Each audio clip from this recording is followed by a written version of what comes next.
Semuanya awalnya begitu manis, sampai pada saat korban tak mau meminjamkan uang kepada pelaku hingga pelaku gelap mata. Hubungan yang dimulai antara guru dan murid itu harus berakhir tragis. Angelina Tadia harus tewas mengenaskan di tangan Rohmat Bagus Apriatma, pria yang pernah menjadi guru di sekolah korban dulu. Jasad Angelin ditemukan di dalam sebuah koper yang dibuang di jurang kawasan Gajah Mungkur, Cangar Pacet, Kabupaten Mojokerto. Titik lokasi pembuangan jasad berada di jurang sedalam kurang lebih 20 meter di sisi kanan dari arah Cangar Pacet. Korban dan pelaku diduga punya hubungan terlarang karena saat ini Rohmat sudah punya istri dan anak. Korban mengenal pelaku pada 4 tahun lalu yang merupakan guru ekstrakurikuler di sekolah korban.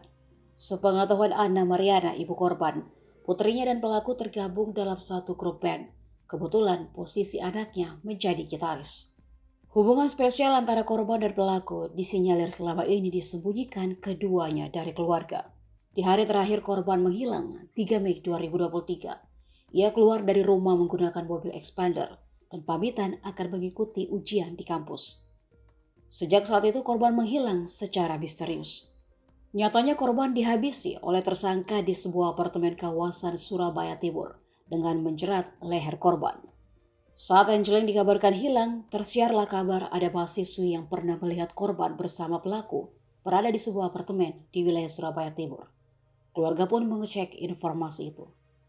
Ibu korban bersama saudaranya sempat mengajak pelaku bertemu di wilayah pencarian. Namun pelaku mengaku tidak tahu keberadaan korban. Setelah kasusnya terungkap, pelaku dijemput sebulan kemudian.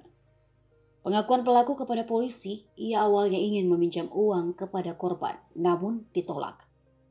Pelaku kemudian diam-diam menggadaikan kendaraan milik korban. Ketika korban tahu, pelaku langsung membunuh Angelin.